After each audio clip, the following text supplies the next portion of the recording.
Hello, the title of my speech is Coping with Trauma. Specifically, I would like to speak to you all about post-critical stress management for first responders, fire, police, and EMS. I am Cornell Richards. I've been a police officer for 13 years. During that time frame, I have seen things that the average human will never ever see, and I've had to do things that the average human would never ever want to do.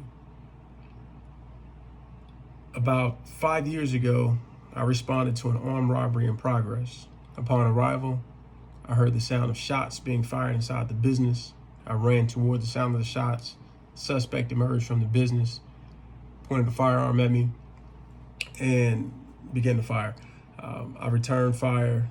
Thankfully, he was wounded, he was apprehended, but it was not fatal. I later found out, just moments later, that he had just murdered the clerk. When this occurred, my daughter was 2 years old and my wife was pregnant with my unborn son.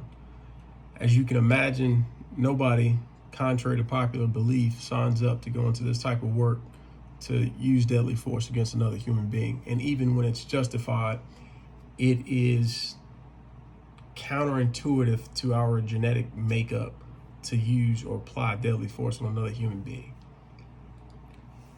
So in the days following that, I had dreams about the clerk that I'd never met. It was almost as if I was grieving his death.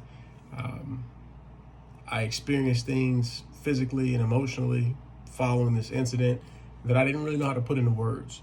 Thankfully, working for a professional agency, before I could come back to work, I was required to seek professional help. And that's just a routine. So when I'm meeting with the counselor asked some questions and, what are you thinking? And I was able to articulate that. And it was for me, it was extremely, extremely helpful. And I'm thankful that my agency has a system in place to make those resources available to us. I want to focus on a few things as I speak with you guys over the next few moments, is that it's not just deadly force situations. It could be holding a dead baby or unsuccessfully performing CPR on an infant, all of which are things I've had to do. Responding to a horrific automobile accident where you see human bodies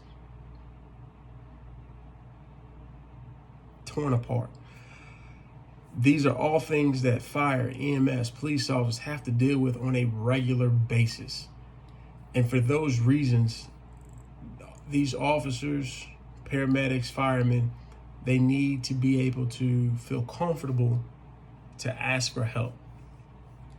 Unfortunately, in this line of work, whether both for male and female, there's a masculine, like machismo affiliated with this type of work.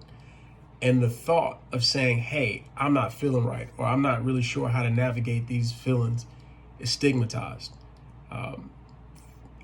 In this era, we're seeing that begin to shift slightly.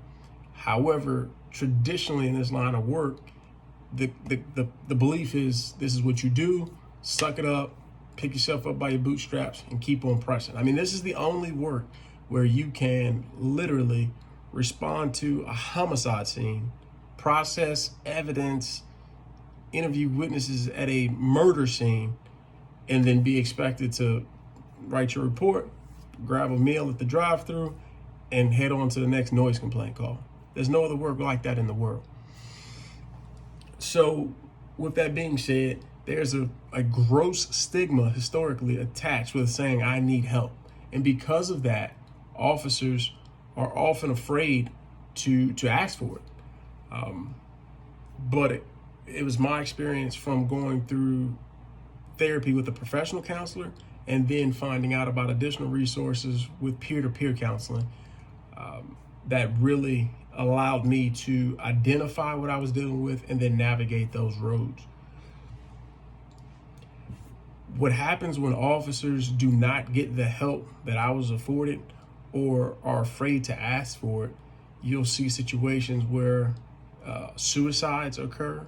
You see situations where officers are getting in trouble with the law themselves, with alcohol-related abuse situations, whether it be DWIs or other foolish, reckless things that you do when you're impaired because they're self-medicating and coping with alcoholism.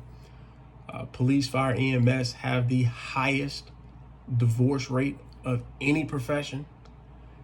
You often hear about officers getting in trouble off the clock with domestic violence situations. These are all symptoms of not being able to navigate the emotions and things they have to deal with from the things they see.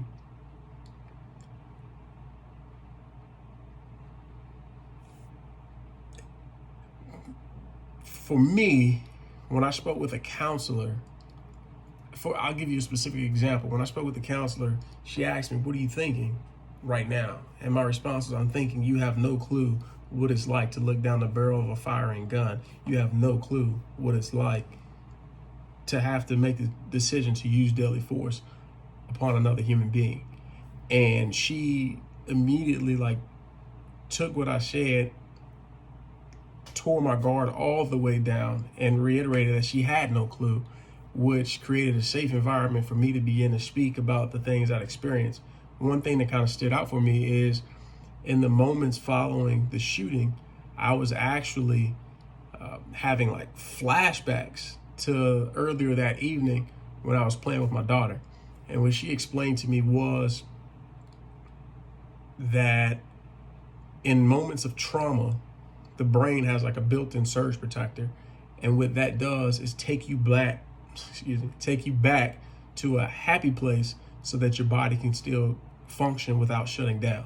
I've read up on that a bunch, and it's often occurs. Rape victims report having similar experiences.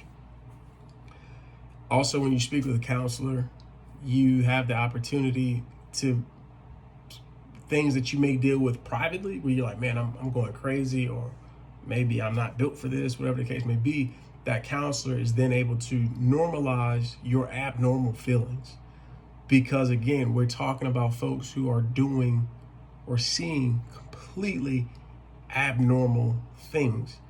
And that counselor able to explain the biology behind what you're dealing with allows you to say, "Okay, I just got to give this some time, or I got to build in some relief valves."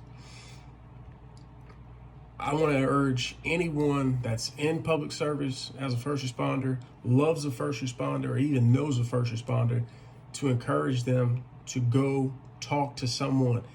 There's professional counseling out there. There's peer-to-peer programs for first responders.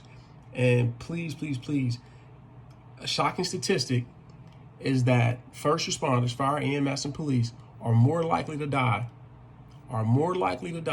from suicide than from a line of duty injury. And when you think about the innate perils of the work we do, to know that more of our brothers and sisters die from suicide than a line of duty injury, it's startling, and it needs to be discussed more.